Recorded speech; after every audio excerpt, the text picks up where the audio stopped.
I'm live.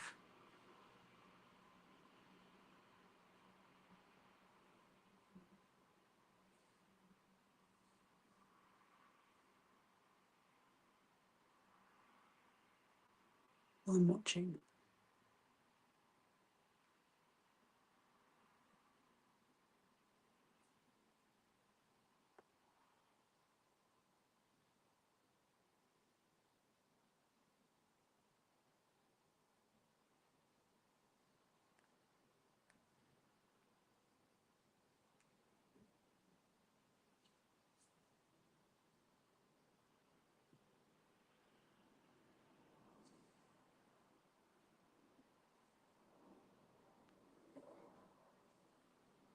Hello.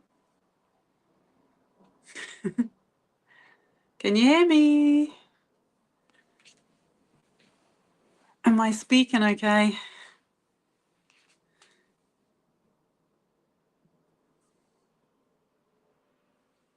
Let's see. Nope, my mic's on.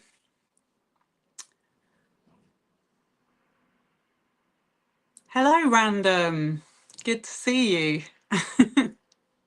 How you doing? Okay, well, I'm gonna wait and see if a few more people join. So, as you may or may not know, I am going to try and explain the world of crypto, the blockchain, what else? Cryptocurrencies, coins, meme coins, Web3, all that kind of stuff. And that's because anytime I mention it or talk about it, I get asked a lot of questions. So I know it's confusing to a lot of people, and it took me a long time to figure it out. And I feel like, it's important to know about it, and I'm happy to pass on what I've found out in case it's helpful to anyone else. So that's going to be the purpose of today. And thank you very much. It's lovely to see you too. Let me see if I can. Oh gosh, can I post it? Pin message. Does that work? No. I don't know how to. I'm using a different device today, so I don't know how to post the chat onto the screen.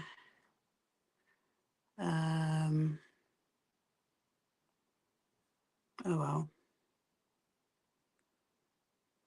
we'll figure it out, I guess. So I might as well get started, and people can add questions as we go. Hopefully I can figure out how to post the questions along the screen. But yeah, so if we start off with the blockchain, okay, so I guess it's kind of like an alternative to, obviously we have the internet.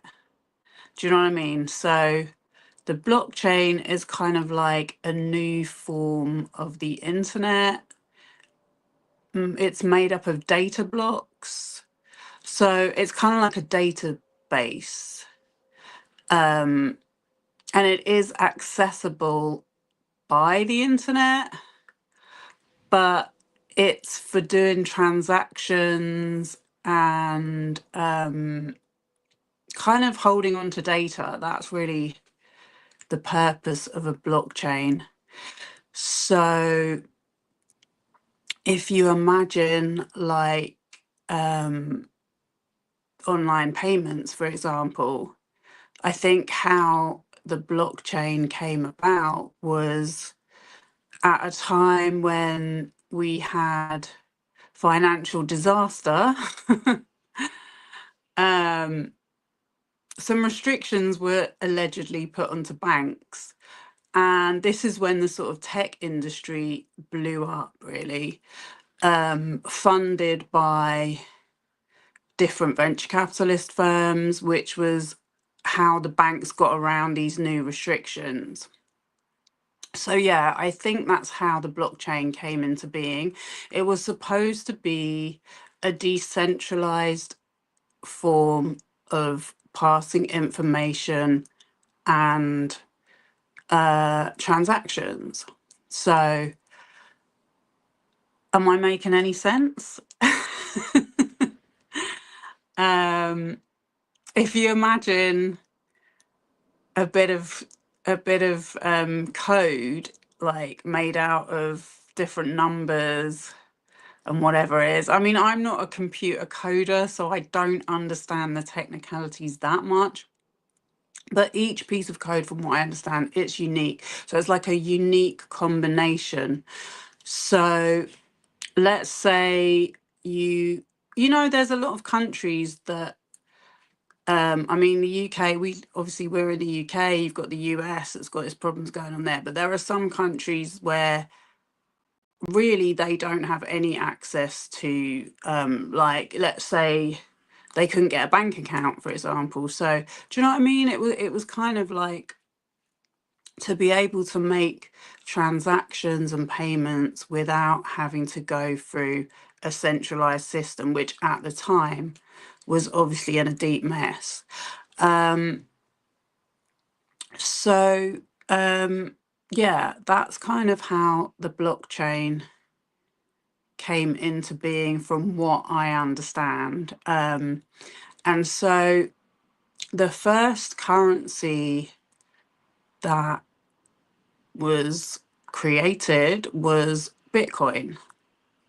So, how it worked was people like computer engineers could mine Bitcoin by creating these like blockchain codes, and that had some value to it. I don't exactly know how, but it did. I mean, it's gone up and down in value, but there's all these like folk stories about it as well. So Bitcoin has a very long history, but essentially it was kind of like, so it was decentralized, yeah. So what that means is it just exists as it is. Like when you post something in a forum, if no one moderates it, your post just sits there, yeah? So that's kind of how the blockchain works. Like there's no moderation, there's no middleman. It's a unique bit of data that can't be wiped. So I'm getting myself confused. What was I gonna say? Yeah, anyway, so it was created by, yeah, that's what I was going to say. There's all these like mysteries and stories about it. So it was created by this guy called Satoshi Nakamoto, something like that. And no one knows who he is. So he came up with it. And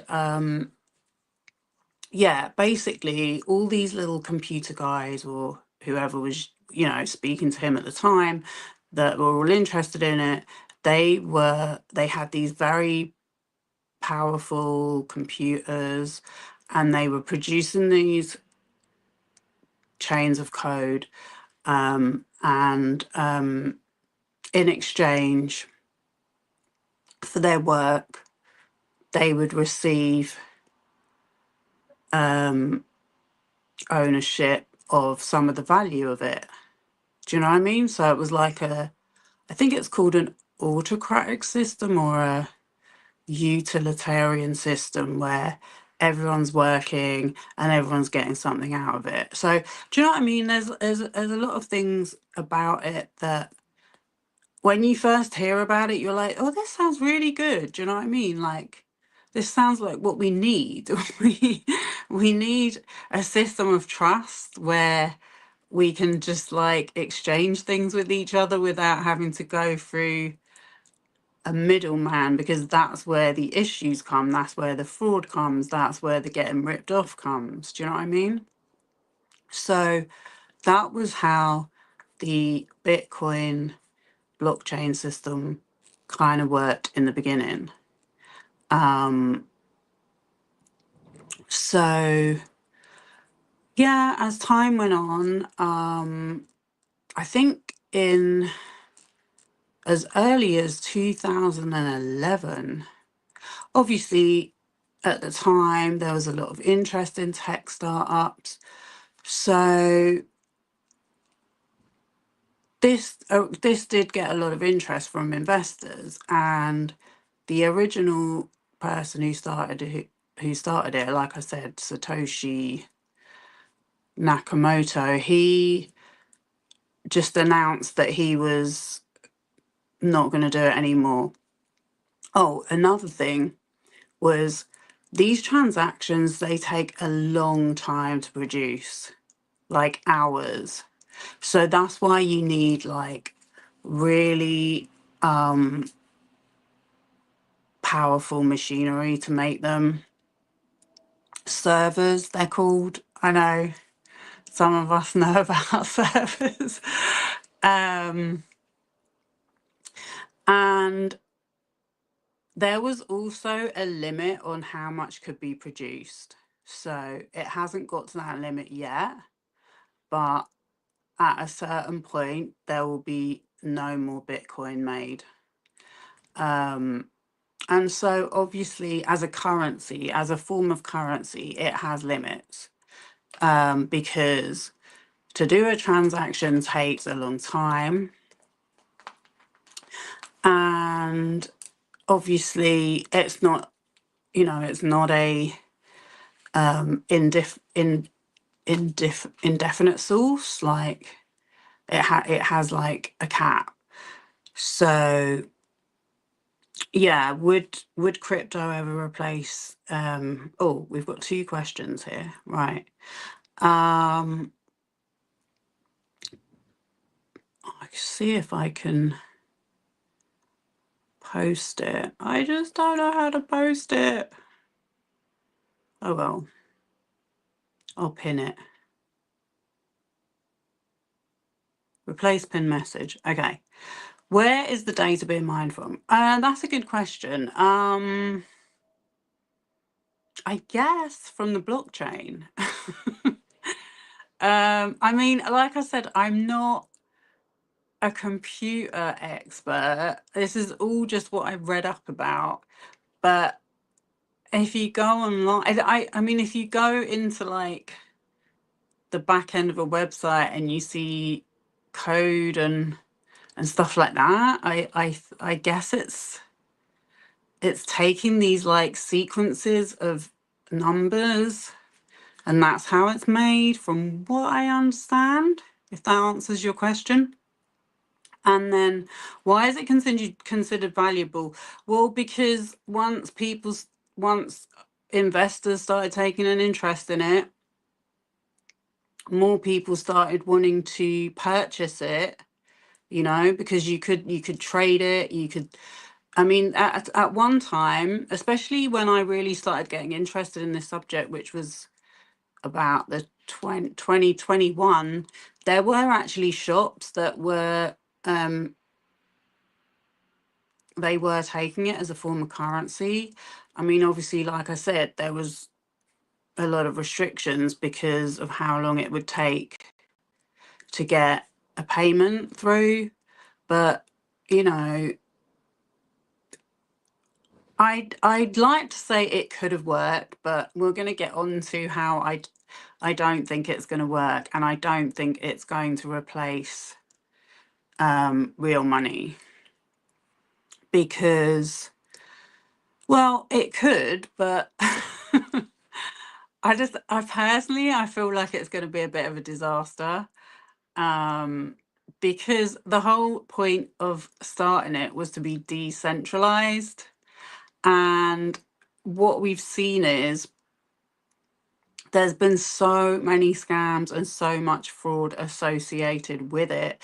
Because I mean, if you think back as well to like the 2010s, the early 2010s, I first heard about Bitcoin in like 2013. So there was obviously the dark web then, like, you know what I mean, where people were buying illegal substances and other things. So it could exist as a form of payment for that. And I think that's how it started to gain value as well, because people were actually using it. But obviously there was that website called Silk Road that's obviously the most well known, and that got shut down very quickly. And then at the time as well, if you remember, we had like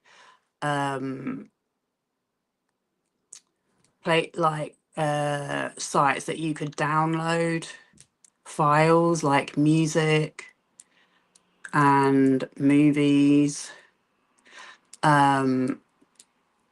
So all of this stuff was happening at the same time, and where it was like a challenge to traditional marketplaces and traditional ways of selling, it very quickly got shut down. And I feel like that's what's happening now, is like, you know, the banks are getting involved. They have been involved. The tech billionaires are involved, and they just have taken everything away from what it was meant to be in the first place. Only now people are coming to know about it. So obviously they're not going to know this. Do you know what I mean? So that's why I'm trying to explain as much as I can. So yeah, where was I? It's just such a huge subject. But where was I? Bitcoin, right? So yeah, Bitcoin, and it's gone up and down as well. Like there's been rises in its value, when people are like, I remember when I first heard about it in 2013, and it wasn't the person I know. Someone I knew someone who had £1 million worth of Bitcoin at that time. Do you know what I mean? And like very few people really knew what it was then. It sounded like something from another planet. But he apparently lost it like overnight. Do you know what I mean? So it's pretty unstable as an investment. But when it comes to the investment world, banks don't really care about that. Do you know what I mean? So that's how it keeps going, because whether the transactions, whether these investments make money or lose money, the banks always make money. Do you know what I mean? They make money out of the debt. So they'll just keep it going.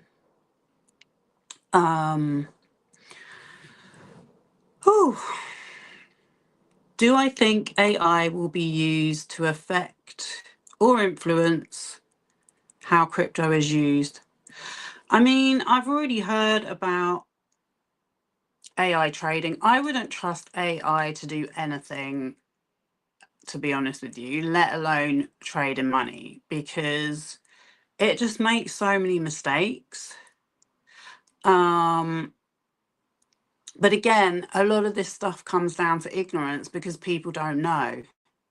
Do you know what I mean? So a few of us understand how damaging AI is, how terrible it is, how much of a lie it is, because in case you don't know, the idea of machine learning has been super over exaggerated. It's actually being done manually by computer engineers again. So they're inputting all the data. They're going on websites every day and manually circling items and then telling the computer what it is, or taking text from other websites or sources and putting it into the OpenAI chat GPT or whatever servers, so that people going on it think that AI is coming up with it, but it's been fed that information. So I just don't see how you could ever get do you know what I mean, how AI trading could ever be a good idea, because it's just gambling, really.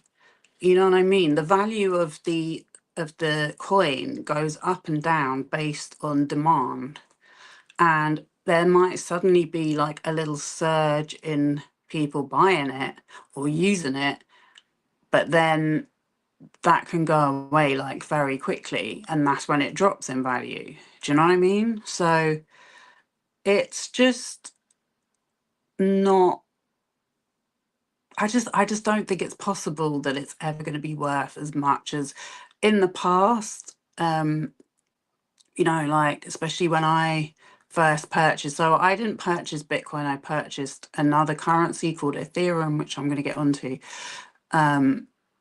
But yeah, I was, I was watching all these videos and reading all of these articles, and everyone was saying like Bitcoin is going to be worth value. Whatever you do, invest in Bitcoin. It's not going to lose value. Do you know what I mean? But now I'm like, I don't think it's ever going to be as valuable as what they say.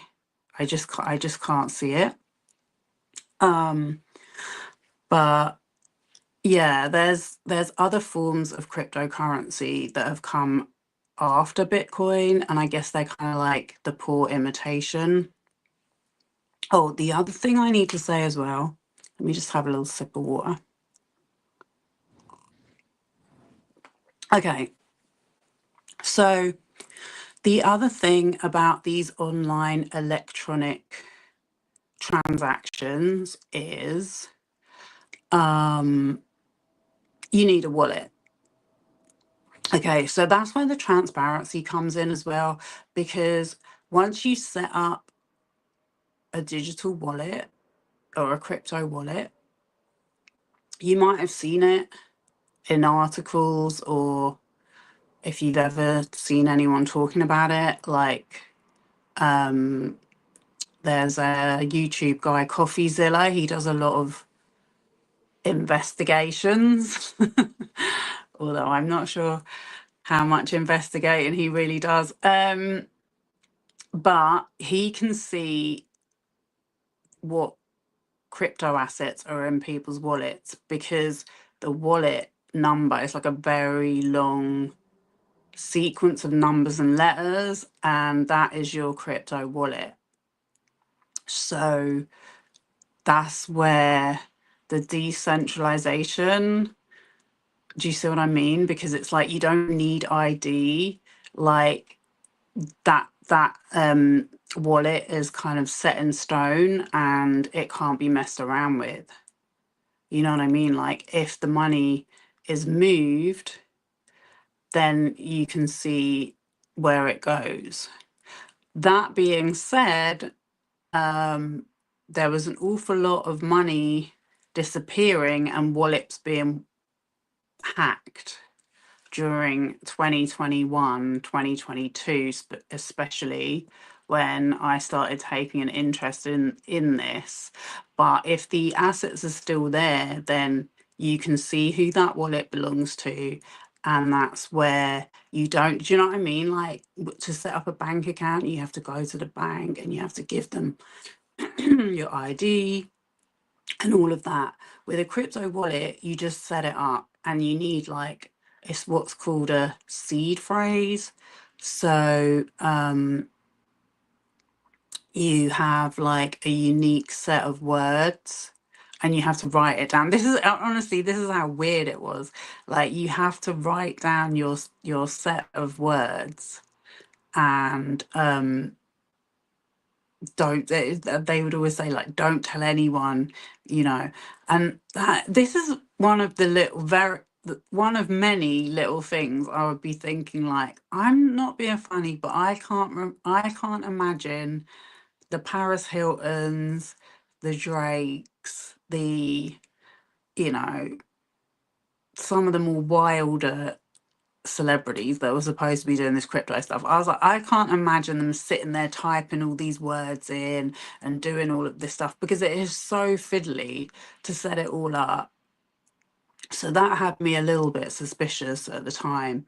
But yeah, you set up a wallet, you have a seed phrase, and that means that only you can access it, and it means that it's you. So that's where this kind of security aspect comes from, if that makes any sense. But then the other thing you need as well, sorry, I haven't mentioned, is an exchange. So, okay, let's go back a step. Okay, so when I set up my wallet, I used it was called MetaMask, and it was like a little, I think it was like a little fox head or something. And this is on the blockchain, so you can download it, and then you set up your wallet, and then that is like, my wallet still exists, there's nothing in it, but and then in order to get currency, you have to use an exchange. So that's another area where, with Bitcoin, they're mining the Bitcoin, and then they use the exchange for people to purchase it. So this is where you start to open up to insecurities. And there was a huge crypto exchange in, I don't know when they set it up, but it was around the 2019 2020 when it all started to really become huge, called FTX.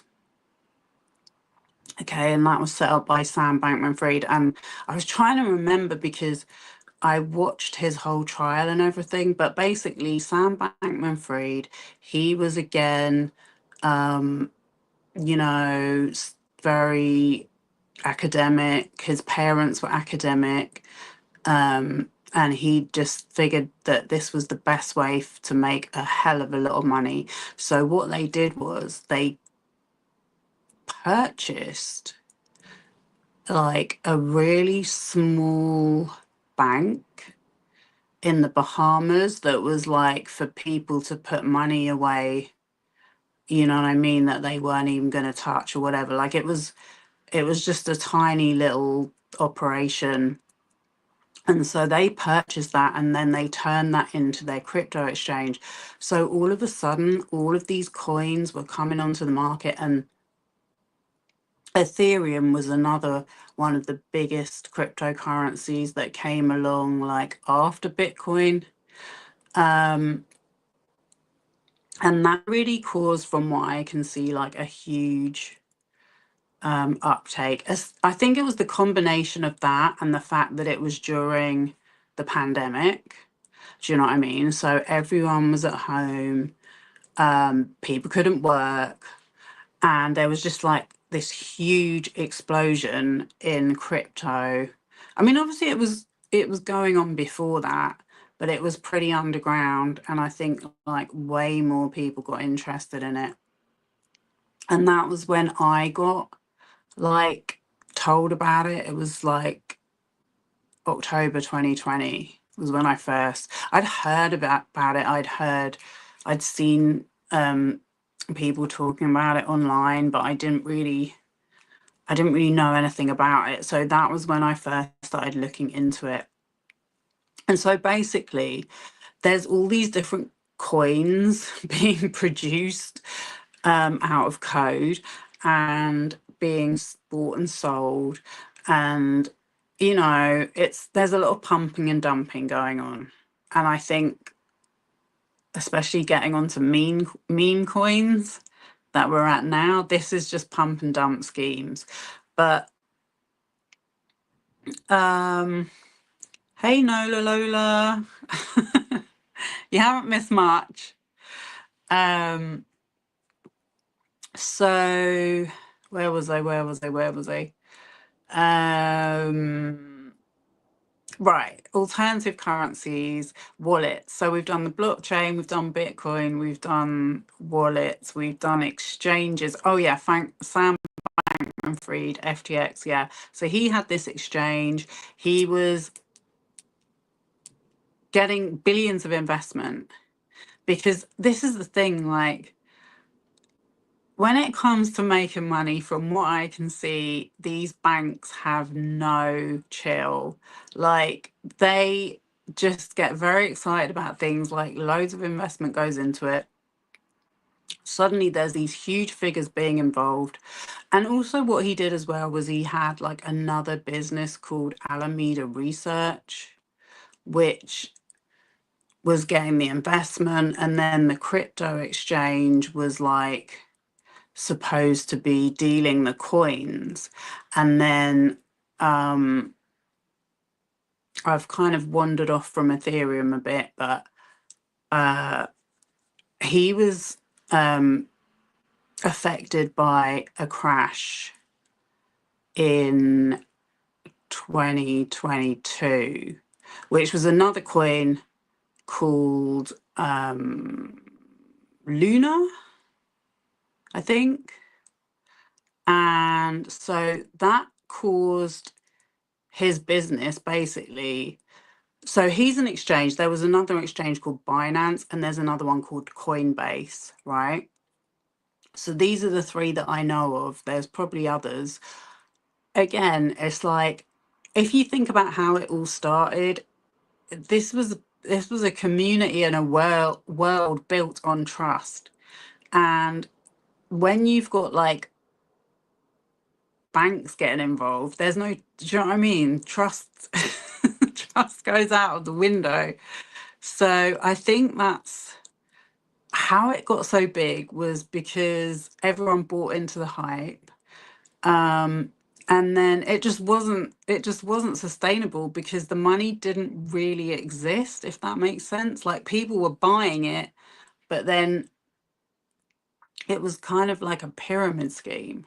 So and as we know as well, like, well, I know, like, Sam Bankman-Fried, he was making these huge purchases, like, I think he had like a luxury home in the Bahamas and all of this stuff. And also he was making huge donations. This is something you should take note of. He was making huge donations to both political parties.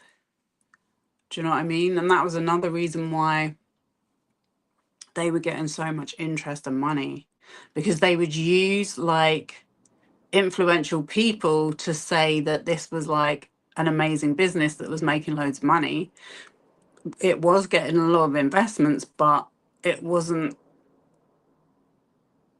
there was no return, because when the coin crashed, they had to use the money invested in, which, by the way, this is all loans as well. When you say investments, that is loaned money. They had to use that to pay out. Everyone wanted their Luna back out. So that was where their business got caught, because the SEC started looking into it, and it's basically illegal to take money out of one business to use it to pay off the debts of another. But yeah, so that was kind of what happened there. And the thing is, it's like, if you look at Sam Bankman-Fried's business model, it just makes you understand like how precarious and how unstable and how uncredible this whole industry is. But people are still doing it, people are still making money out of it. So I guess that's why it carries on. Do you know what I mean?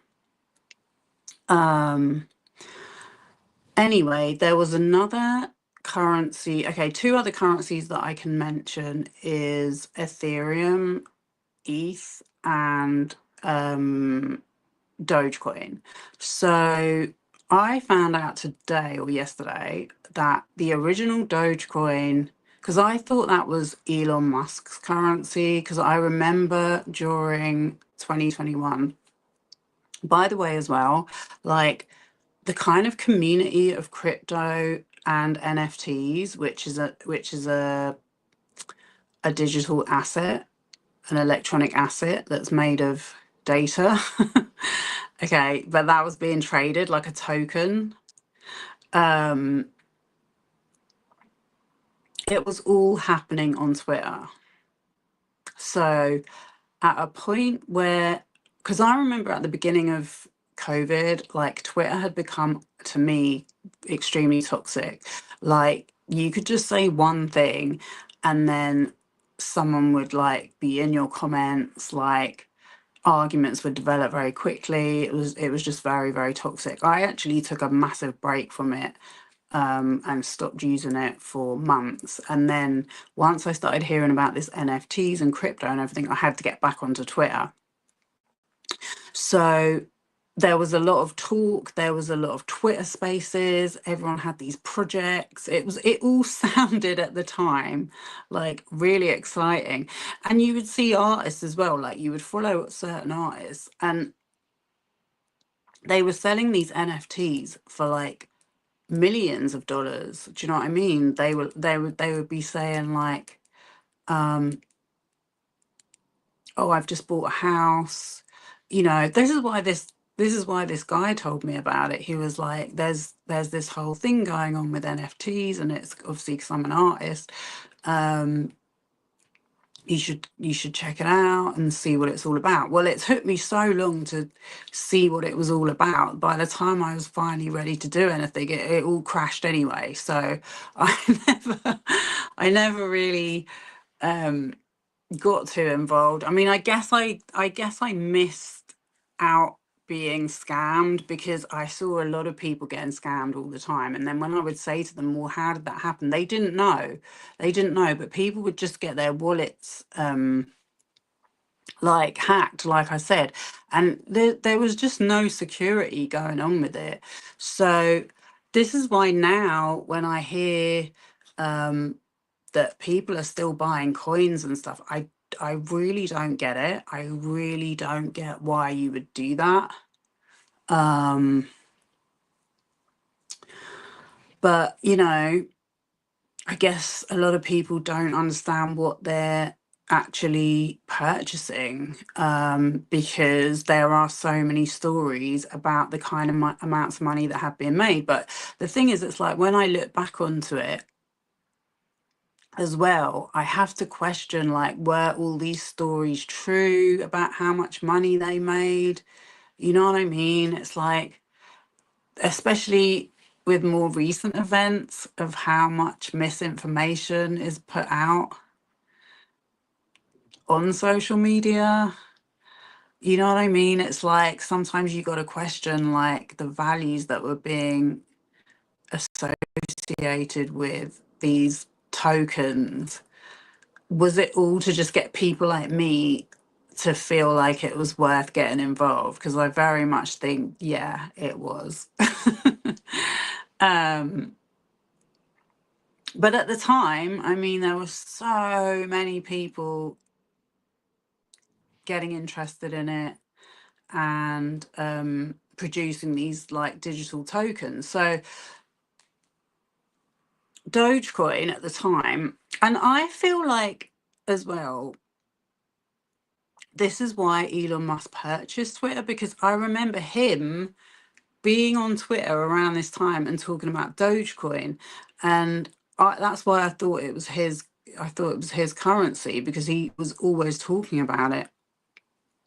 And then you would see, like, he would, I mean, it would be something like you would wake up in the morning, you would look on Twitter, and you would see that, yeah, that he had like been hyping it up overnight. So suddenly there'd been a surge in Dogecoin price, and then literally the next day it crashes again, because that's what people like Elon Musk do.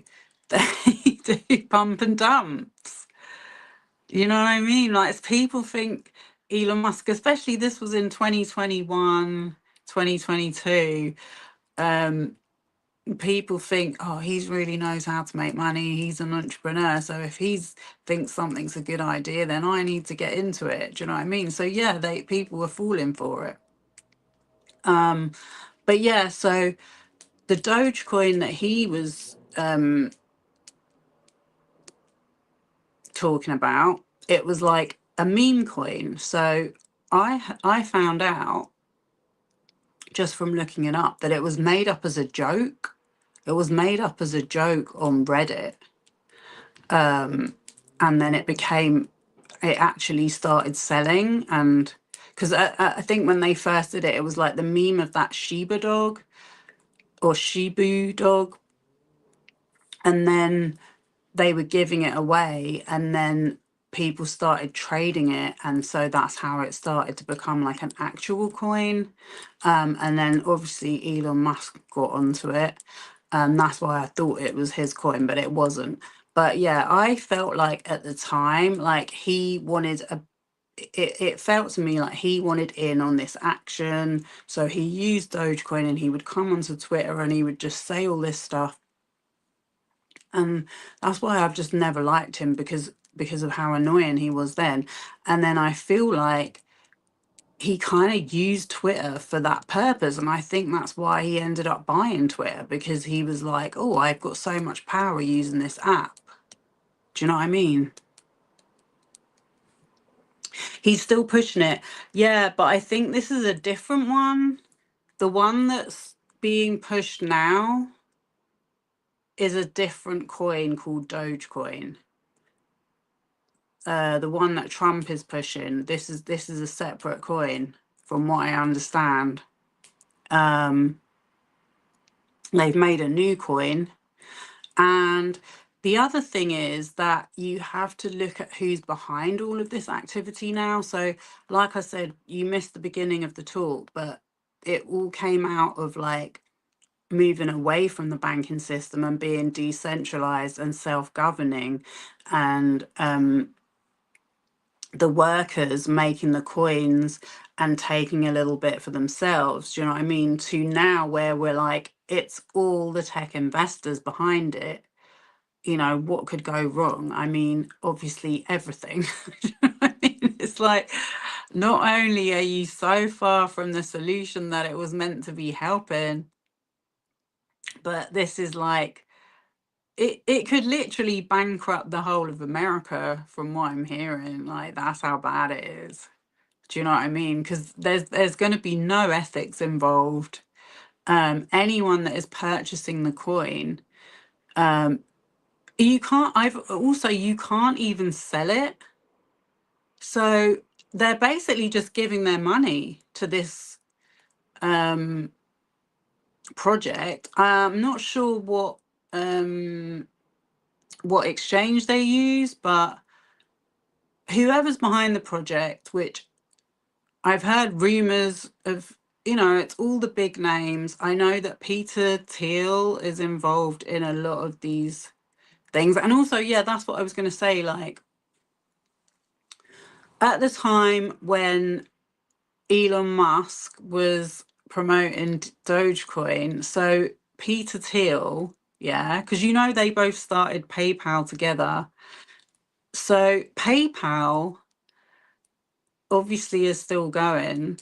But I think PayPal is scary, because I used to think PayPal was like such a great platform, and I use it a lot.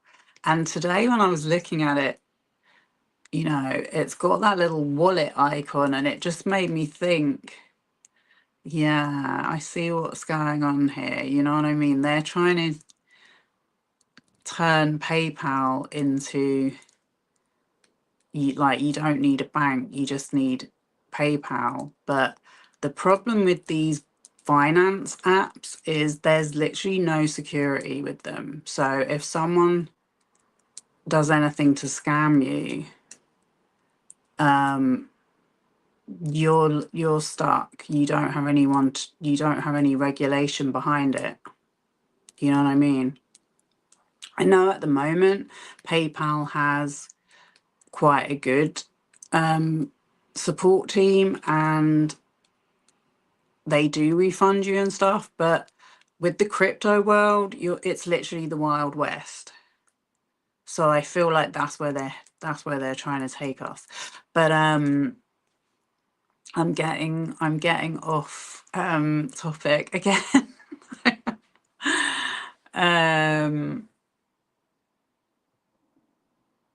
I can't remember what I was saying. Okay, yeah. So Peter Thiel, right?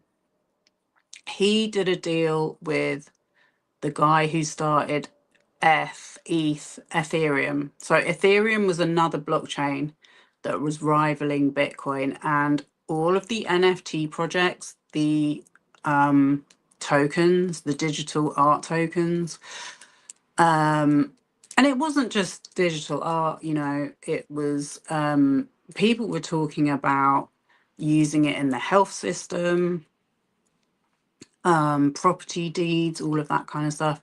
But yeah, I mean, majority it was like these little digital art projects, assets. So that was all happening in Ethereum, which was another blockchain. And then you had like there was these like kind of alternatives to the internet, although they were accessible on the internet, which were called Web3. Okay.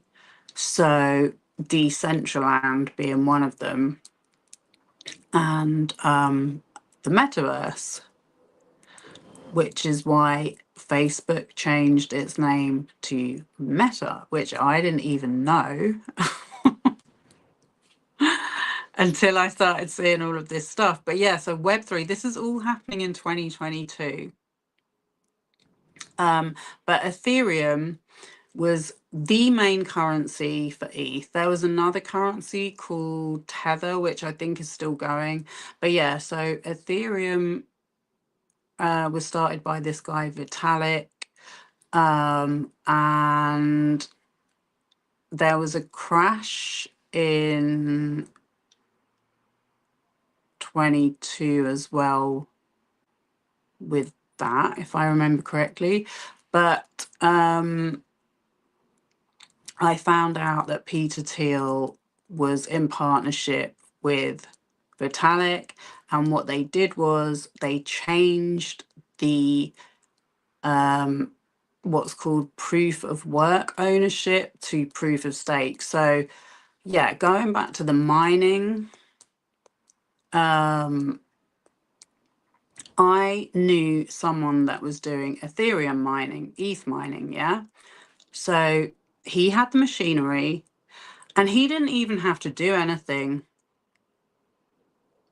He just had the machinery, and it would just do all the transactions for him, and then for him having the setup, he would receive payment in ETH. So he was the one that told me in 2022, get rid of your ETH. Peter Thiel has messed it all up, and he he doesn't want us having anything anymore. So he knew that it wasn't worth him doing the mining anymore. Do you know what I mean? So that's why I'm saying, like, everything that it started to where it is now, it's just not going to work. Let me answer some more questions. Sorry, I'm not able to post your questions to the screen, but I will replace your message. So it's non-fungible tokens. I don't exactly know what fungible tokens means, but essentially they were unique digital creations. So I was actually able to make some myself, and then you do what's called minting them. So what that is you go onto the blockchain. So in the case of myself, I was using Ethereum. I was actually using a site called OpenSea. See, there's so many different aspects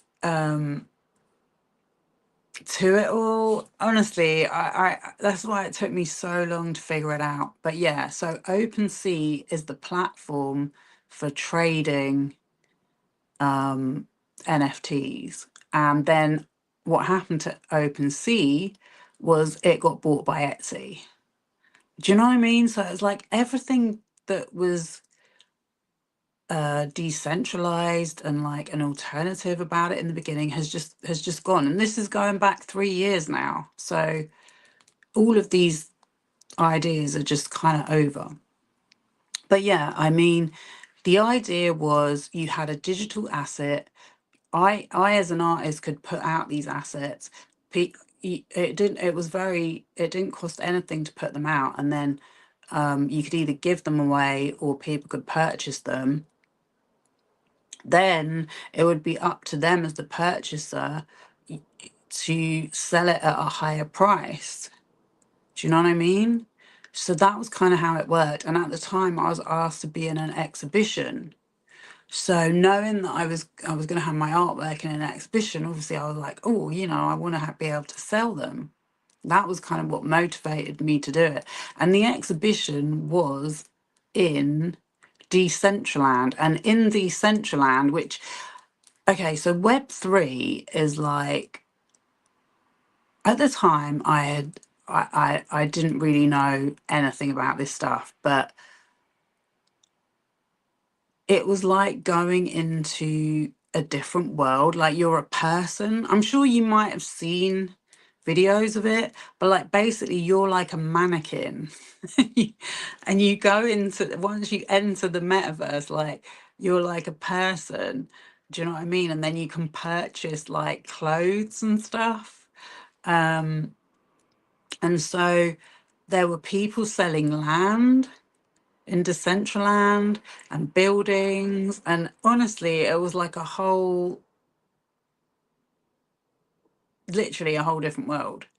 And people were really making so much investment in it at the time, thinking it was going to be this huge thing. Everyone was talking about it. Loads of creative people were interested in it. We really thought it was going to be a big thing. And the fact that the technology just wasn't up to scratch, like because I didn't really know enough about it, I just went along with it. Do you know what I mean? It's amazing how quickly you get swept up in things, because obviously you're only like a body from the waist up in the metaverse. And in Decentraland, I think you did have legs, but you were like, the closest thing I can describe it to is like, do you know those like artists kind of wooden doll things that you use to get anatomy into positions? Like it was like that. It was just like that. So you would go into the room and everyone would be like that, like kind of like little robots. I know it sounds so weird, but some people would have outfits on. And then they would have like DJs and stuff. Like I actually went to a party in Decentraland. I mean, that's how wild it is. And then I was at the time as well, it's like, because it was such a weird time that we'd been through this lockdown, and then we'd come through the lockdown. And I mean, the second half of 2021 for me was like actually really, really good. But you could just feel how everyone was acting different, and all of these changes that we've now obviously had to get used to. But in 2022, it just felt like such a weird time So you suddenly felt like, okay, well, maybe this is it. Maybe this is the future. Maybe I am going to be in Decentraland, like doing my work in there and hanging out with other people.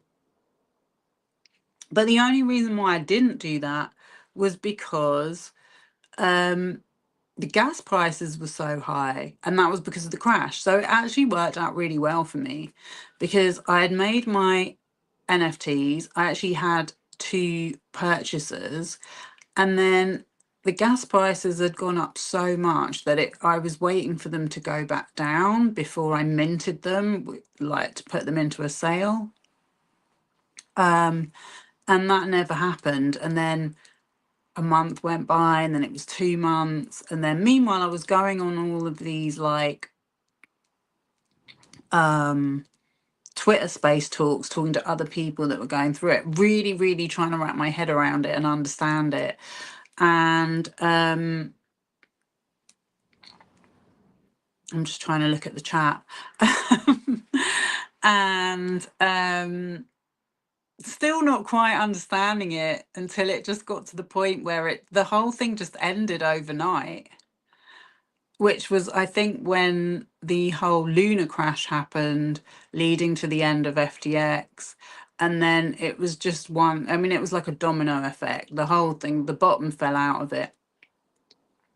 So now to hear about it all starting up again, I am super, super, super skeptical. I think that they are possibly hoping that people won't do their research and will just buy it out of loyalty to the person who's selling it to them. Maybe they think at the back of their mind it might be worth something one day, but I really, really, really don't think it ever will. Let me answer some questions. Um, duh, duh, duh. What is causing the crashes? So it's basically pump and dumps. So it's like a false inflation of the pricing. So, I mean, really and truly, like I said, in the beginning, Bitcoin, it had a purpose, which was that it was going to be used to make digital sales. It was a currency for digital sales, right? And it had very limited use because of how long it took to do those transactions and the fact that there was like a limit of how much could be created. So that's why I think that's why all these other currencies came into fruition as sort of like alternatives. But ultimately, they don't have any value. The only value they have is that, like, I mean, I was trying to think about it. I was like, you remember, like, back in the day, obviously, we have the royal family, so we would have like commemorative coins. So, for example, when there was like a royal wedding or like a um, coronation or jubilee, right? They would sell these like coins. And I remember being given one as a kid, and it was like, in a little fancy box. And I guess you thought it might be worth something one day, but really and truly, it's not worth anything.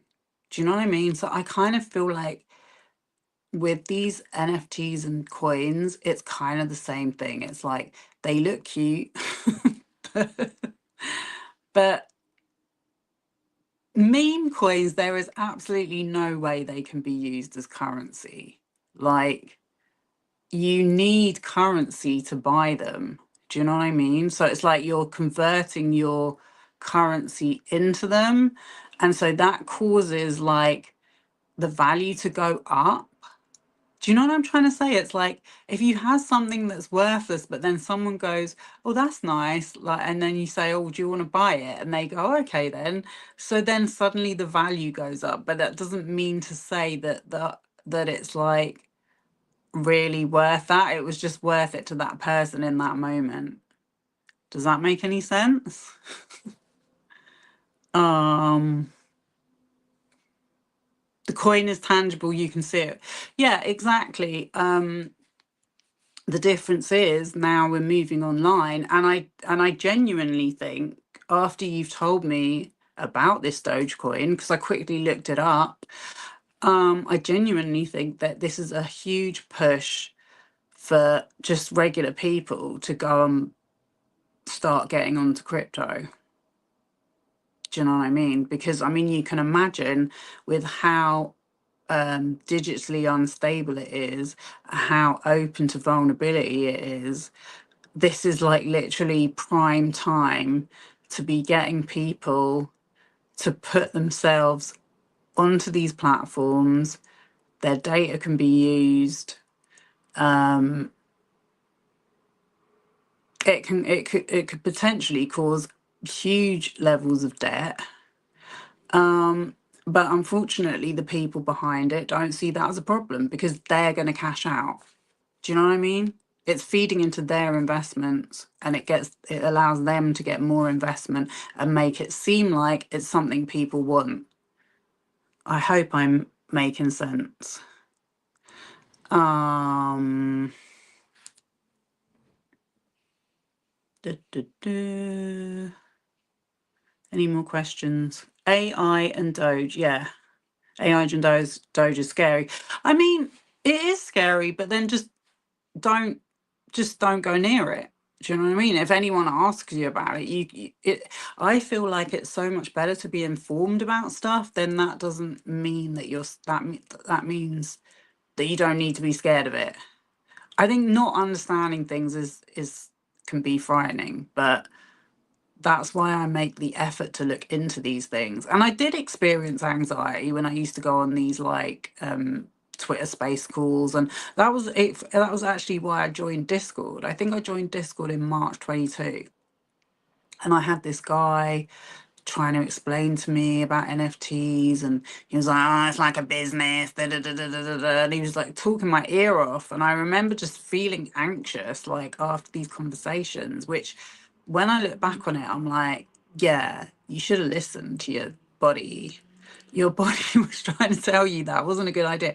Like now, if I can't make sense of something, I have much more confidence to say, yeah, if that something makes me feel anxious, then there's definitely something not right about it. Like you really need to listen to your gut.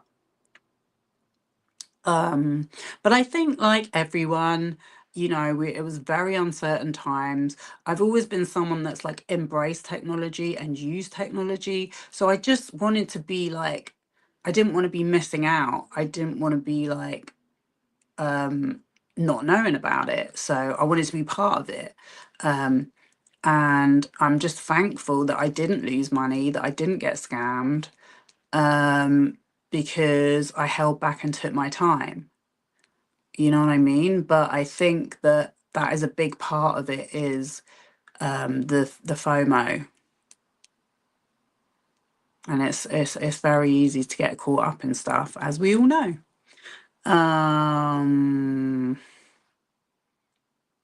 Someone said sounds like how PayPal started. Yeah, exactly. I think PayPal is. I mean, obviously Peter Thiel, he's really behind a lot of these schemes that are going on behind the scenes. I mean, he's like the financial backer of JD Vance. You know what I mean? Who's supposed to be the vice president, is it? I mean, it's funny how much I know about this stuff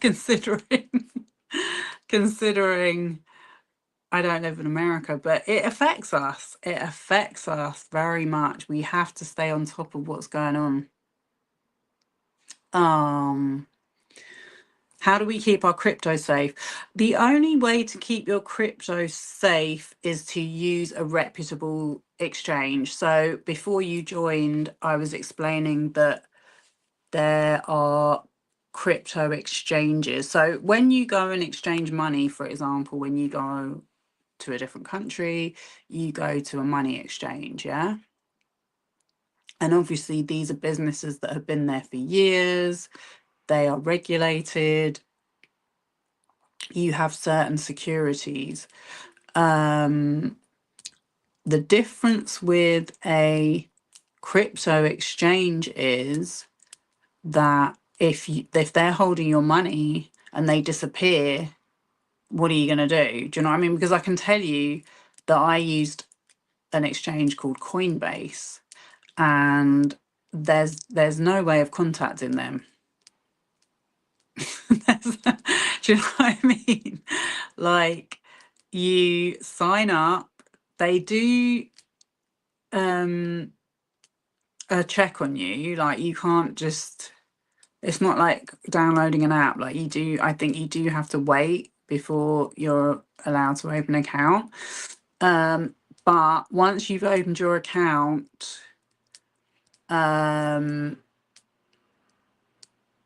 you can't, you don't speak to anyone. Do you know what I mean? You just have your account.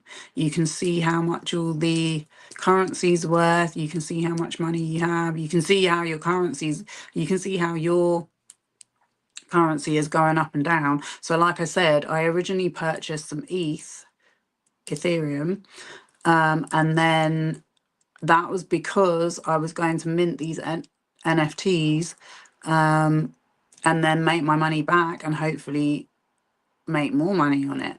But I never used it, so it was just sitting there. So then when my friend told me about this deal that Peter Thiel had done with Vitalik, I exchanged my Ethereum for Bitcoin. So you see, that's how it could go up, because if everyone's suddenly exchanging their ETH for a different currency, that will cause a rise in that currency's value. Do you see what I mean? Do you see how, like, kind of stupid it all is? Like, I don't know how. I've been hearing that, like, JP Morgan is one of the big banks behind it at the moment. I'm like, I don't know how they are going to value these currencies, because, like, the thing is, we used to have the gold standard.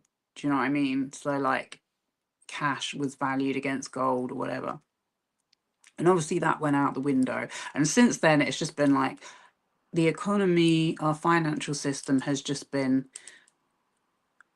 going wild. So introducing this now, I don't know how it's going to work. I really don't. I just think that they're just banking on literally a lot of people spending money, because even if they spend like $100 or whatever, like, imagine how much money that would all add up to. Um,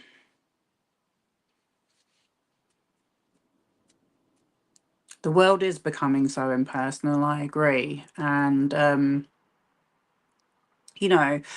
back to AI, AI makes mistakes.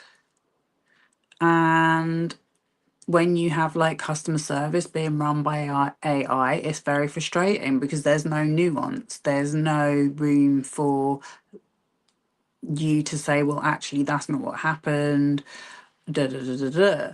Do you know what I mean? That's why, like, you need that personal contact to be able to explain things. And I think the combination of it all together is just like, it's just a disaster waiting to happen, really. We should bring the gold standard back.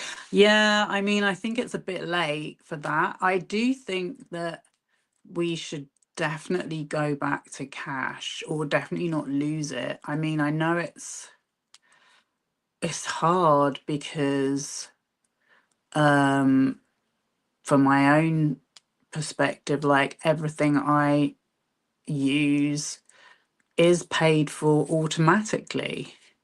I never go to the bank, very, very rarely, but I do still receive cash sometimes. During 2021, I was getting a lot of payments in cash, actually, which is weird. But yeah, there did seem to be a lot of cash floating about in 2021. But the thing with cash is, like, you know where you are. Do you know what I mean? And I think, like, yeah, we're at a point where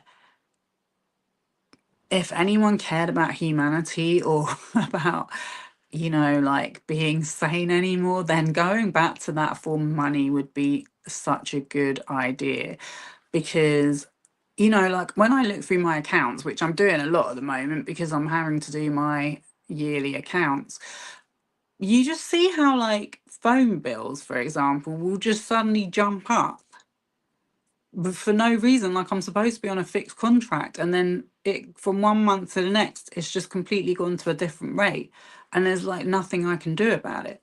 Do you know what I mean? And it's like it's just happening with everything, and yeah, it's just literally another way that we are losing the power over being in charge of our own lives, I guess. I mean, yeah, I don't know how it could happen because can you imagine if you had to go to the phone shop every month and pay your bill? But I don't know. I just think like what where are we heading? We are heading into not a good plan. We're already not in a good place, and it's certainly not showing signs of getting any better. So I think, yeah, being in charge of our own money again would be a good place to start. So yeah, if anyone wants to join me in that, let me know how we can do it.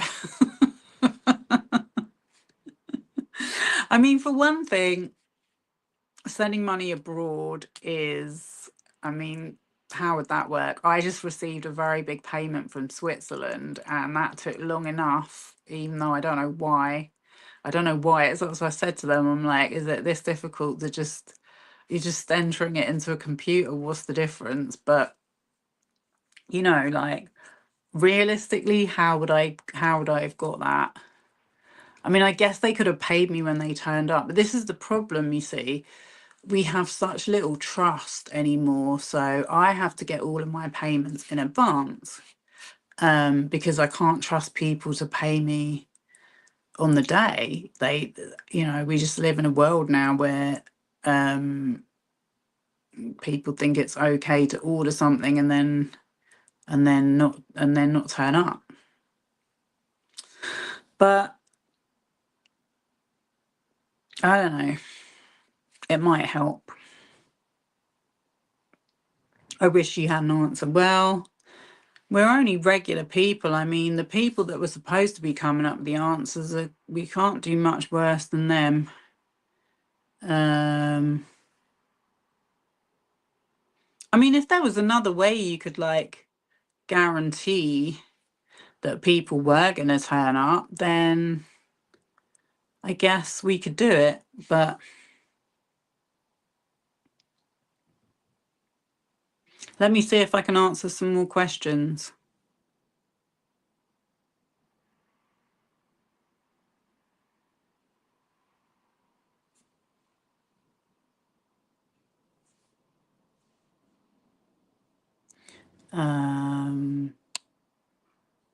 Oh yeah, you were scammed.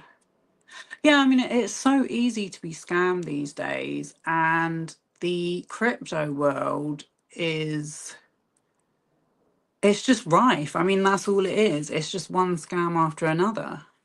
And then people deny it. You know what I mean? It's like they also pass the blame on.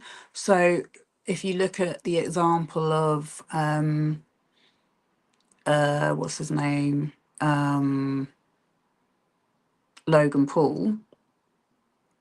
I mean, I actually heard about him through being interested in this in 2021. But yeah, like he's obviously been accused of running a crypto scam, and how he's like, well, how he thinks he's got away with it is by saying that it wasn't him that did the scam. He didn't make any money. It was his developers that ripped him off. They were the criminals, they were the scammers. But then people are like, yeah, but you didn't do any due diligence. You were the one that sold it. You were the one that promoted it. So therefore it falls on you. You know what I mean?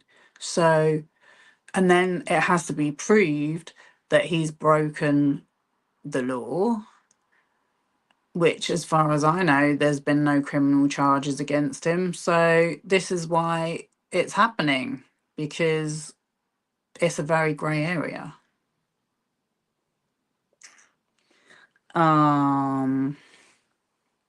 I see commercials of PayPal being used to pay for things like a credit card. Do you think that could happen with crypto?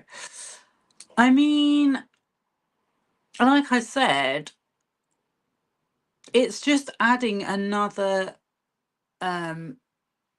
agent into the equation. Do you know what I mean? Because, like, the thing about PayPal is it's a great way of doing an instant transaction, whereas before, if you wanted to do a transaction with your bank, if you wanted to pay someone through your bank, around the time I started using PayPal a lot, you had to wait, or you were charged. Do you know what I mean? Whereas PayPal, you could do it within minutes. So for that, they then take a percentage. So do you know what I mean? Every time you use another platform, they take a cut, they take a cut. So it gets to the point where you don't receive how much money you should receive. And on top of it, once they've all taken their little bit out of it, you then have to pay tax on that. So we're living in an extremely unfair system as it is. So that's the thing with PayPal and credit cards. I think PayPal actually has a credit card now. But you have to look again, this is why it's so important to do research. You have to look who is behind every company. Because what they're doing, these what are they called? Techno oligarchs, is they're actually trying to figure out how to pay themselves. You know what I mean? So as if they're not getting enough money as it is, they'll find a way to, like, you have to use PayPal and a company that's owned by PayPal. You know what I mean? And the other thing that's really important to know about these online, I think it's called fintech, these online alternatives to banking, is, like I said, first of all, they're not regulated, and you don't have any security. So if someone does scam you, and you then try and contact them, and even if they do have a customer support contact, they're not obliged to do anything, because if you look at what you signed up for,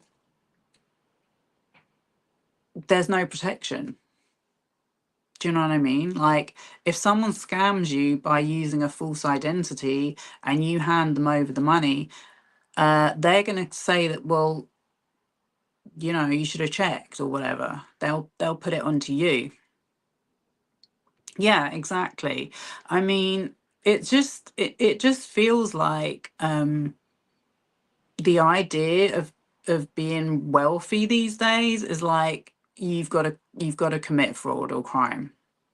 Be at the very least, your ethics have to be extremely low, and that's why I've found this Suchir Balaji case so interesting, because this guy, you know, he was working for OpenAI. He's an absolute, like, genius. If you get any chance to go and watch an interview with his mum, he was like a child prodigy. He could build his own computer by the age of 14.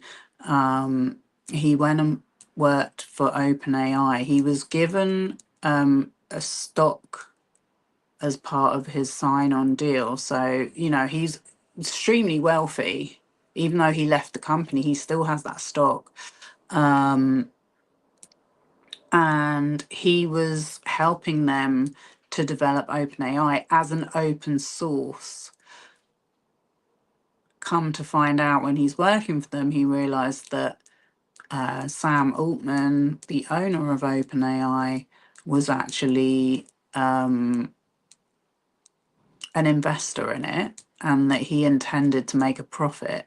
So he spoke out and said that they were committing copyright fraud, and he didn't want to be part of it. And he's ended up being killed. And his mum has spoken out, his parents have spoken out, and she's saying to this day, you know, now this only happened a couple of months ago, but she's saying, you know, she would not have done things differently. She brought her son up to be ethical and have morals, and that's what he did. And now he's dead. So what kind of world is this? You know what I mean? Extremely. I mean, it is like, I think I heard his dad talking, and he was saying it's like the mafia are in charge, the kind of gangster era that you hear about. You know what I mean? It's like, I mean, it's not surprising that so many people are literally going off of their heads at the moment, because we are living in just these crazy times with all these people that are running our lives, acting like this, and then expecting us to be normal. You know what I mean? And I think for my own part, like, I never wanted to be part of that world anyway, but obviously we all need to earn a living, we all need like the things that we need, and you know, everyone gets to a point in life where you'll always come to a time when you're like making a decision of whether you need to harm people or not. And I think most people don't want to do that. You know what I mean? It's just like a minority that, unfortunately, at this point, due to the financial system being the way that it is, those people have actually gotten way too powerful. And it is, I do still think it's a minority, and I do think that everyone, if they could, would try and change it. So I just think like having this knowledge, having understanding is very important. And allows you to make better decisions. Do you know what I mean?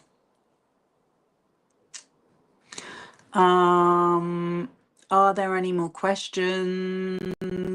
Have I explained? Is there anything I've left out? I know it's been a bit all over the place, but have I made it any clearer? Put a 1 in the chat.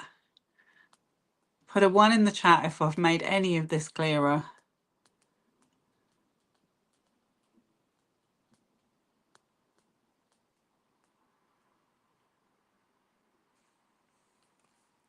Yeah, I mean, I think the best thing we can do is to just make people aware of what a terrible product AI is. That's what I do. Like, you know what I mean? I'm not afraid to call it out and say what it is.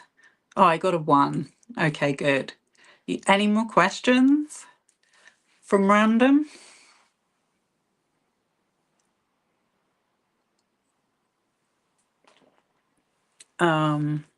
Oh, thank you. I have, are there laws with crypto? Right. Not really. I mean, like I said, it started off as an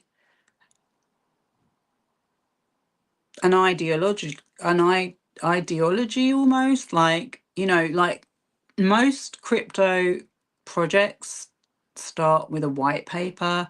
So that's where they like write a kind of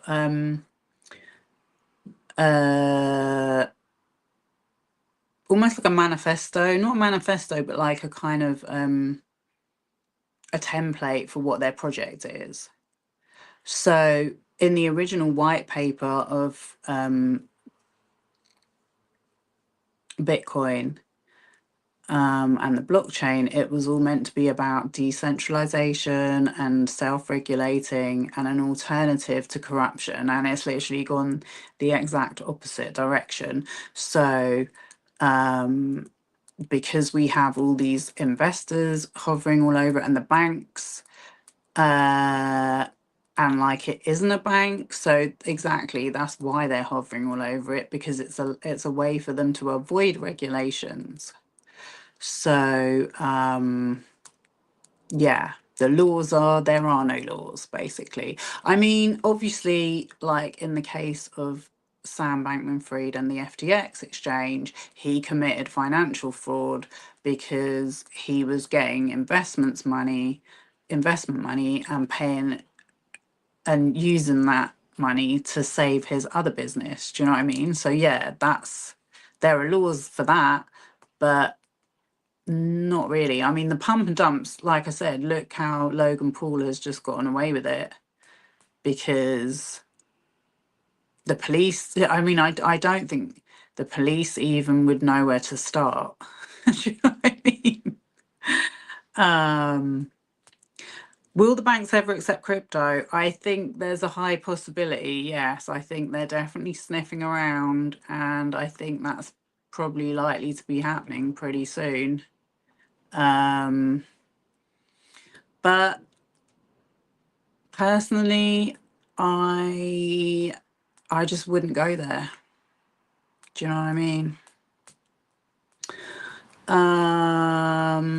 Purple Pikmin, hello to you. Thank you. Great as always. Well, I think we already have merch, AI agents, and 30 printable files. What? Buy content. Buy now or get the... I don't know what you're on about there. Bank AI. Merch, by the way, is controlled by AI. So that's another way you can support not using AI, is by not buying AI produced merch. Anyway, what's the time? 22:12. I've been on for an hour and a half. I think I'm going to leave it for now. I hope that helps. Any other questions? Okay, Bonk AI says, I'm a 3D artist. All art and merch done by you. Okay, well, that's very good. That is very good. But most people that do merch use machine generated or, you know, generated imagery that's stolen from other artists. So that's why. And like I said just a little while ago, look at who owns these companies. You know, they're just paying themselves.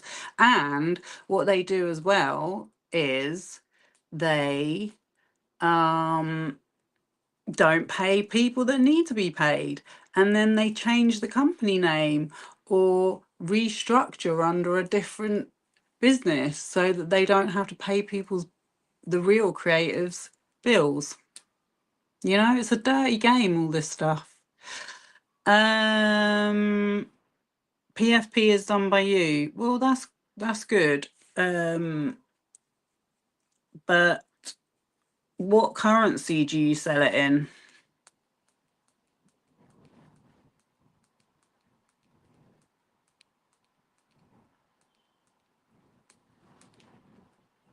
I don't get an answer. Anyway, as I said, I think I'm going to leave it there.